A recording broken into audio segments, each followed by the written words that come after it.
పత్రికలు కూడా ఈరోజు శ్లాఘిస్తూ ఉన్నాయి తెలంగాణ అభివృద్ధి చెందిన రాష్ట్రంగా.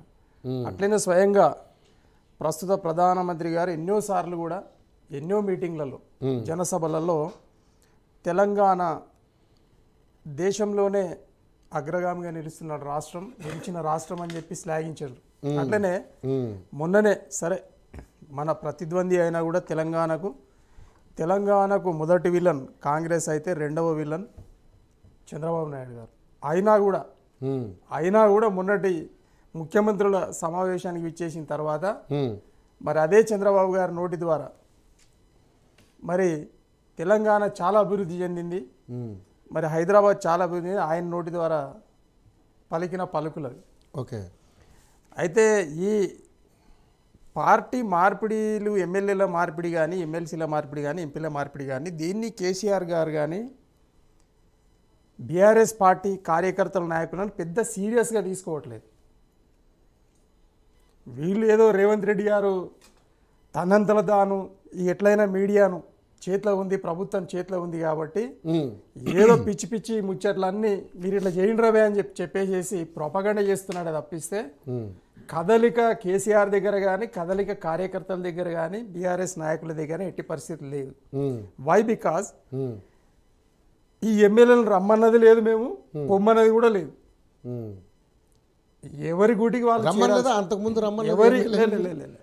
వాళ్ళు వస్తే తీసుకున్నాం. దీనికి తేడా రమ్మనడానికి పిలవడానికి తేడా ఉంటుంది. అప్పుడు 12 మందిని వస్తేనే తీసుకున్నాం 100%. అది ప్రపంచం చూసింది కదా, ఏం కాదు ఒక తెలంగాణ కాదు కదా.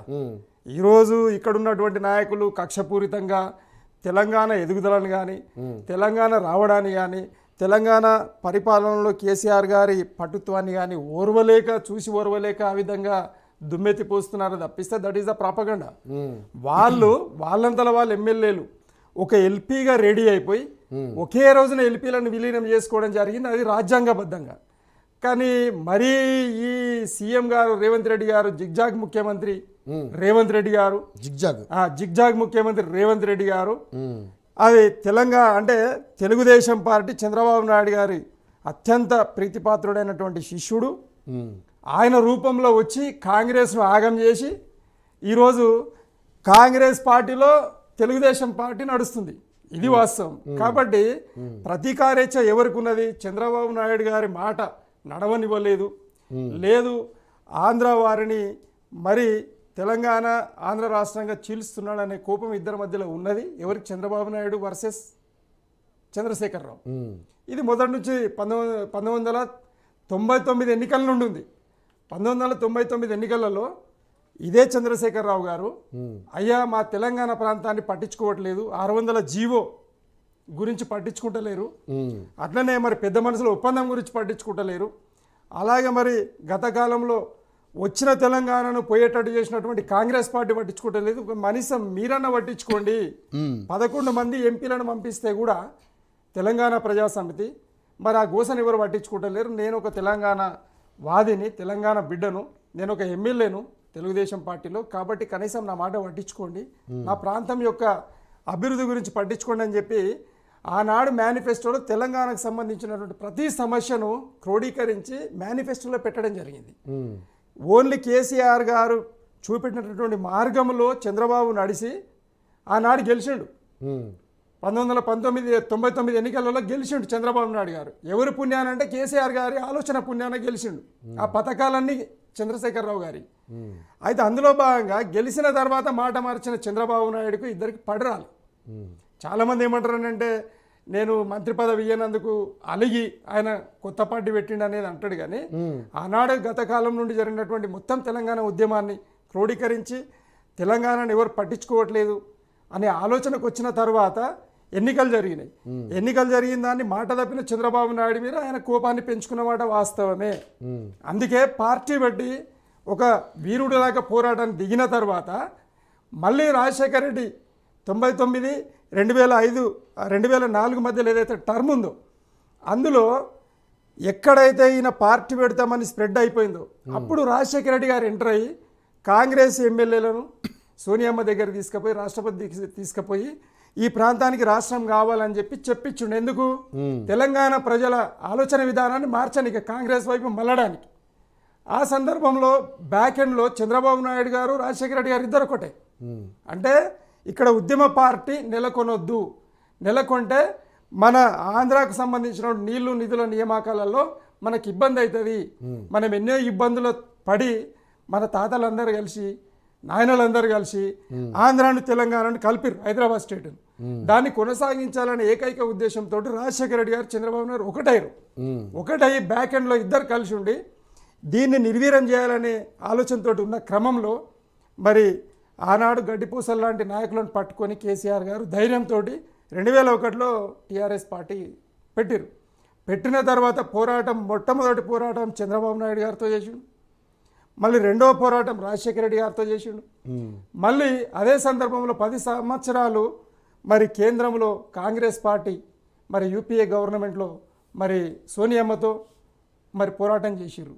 అన్నప్పుడు ఆ పోరాట ఫలితం ఈరోజు 2014లో రాష్ట్రం ఏర్పాటైన తర్వాత మరి ఈ 10 సంవత్సరాలు ప్రజల ఆశీర్వాదంతో పరిపాలనలోకి వచ్చిన తర్వాత నీళ్లు నిధులు నియామకాలు ప్రజలకు కావాల్సింది ఏంటండి? 74 సంవత్సరాల పోరాటం.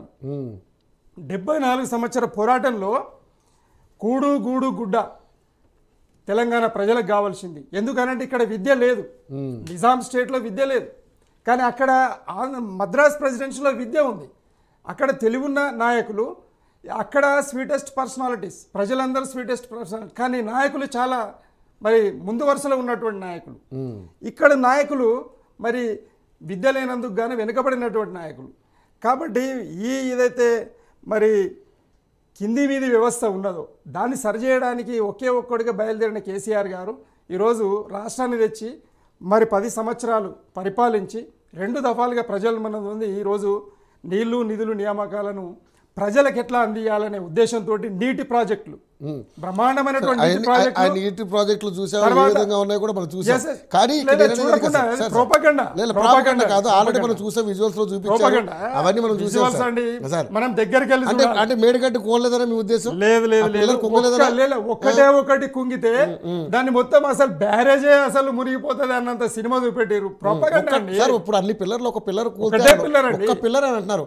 ఒక్క డ్యామేజ్ జరిగినట్టు కదా ఒక్క పిల్లర్. ఈ రోజు మీరు ఓడిపోవడానికి కారణం ఒక పిల్లర్ కదా? కాదు ఒక్క పిల్లర్ చెప్పండి. ఒక్క పిల్లర్ కాదు, ఆ ఒక్క పిల్లర్ ను భూతద్దంలో చూపెట్టి మొత్తం అంతా బ్యారేజ్ పోయింది. ఒక్క బ్యారేజ్ కాదు, సుందీలో కూడా అయిపోయింది, మేడిగడ్డ కూడా అయిపోయింది. తర్వాత ఏది మన ఇంకొక బ్యారేజ్ సుందీల కాదు సుందీలా ఒకటి. సరే ఇప్పుడు నేనేమంటానంటే ఇప్పుడు వెళ్ళిపోయి అన్నారం 3 బ్యారేజీలు పోయినాయని చెప్పిండ్రు కదా, మరి ఎందుకు కూలిపోలేదు? అంటే ప్రోపగండా అంటే ఒక చిన్న పర్రెను చూపెట్టి లేదు, ఒక చిన్న కుంగుబాటును చూపెట్టి. ఈ రోజు మీరు సైంటిఫికల్ అనాలిసిస్ లో లార్సన్ అండ్ టూబ్రో వాళ్ళు చూపెట్టినటువంటి ఏదైతే ఉందో సైంటిఫికల్ సర్వే, అందులో కొద్దిగా కూలిపోయింది. అది దాన్ని మా ఇంజనీరింగ్ తప్పిదం వల్ల, మాది తప్పు కానీ ప్రభుత్వానికి తప్పు కాదు, అది మేము గ్యారంటీ ఇచ్చినాం 5 years. దాన్ని మళ్ళీ సెటరేట్ చేసి ఇచ్చే బాధ్యత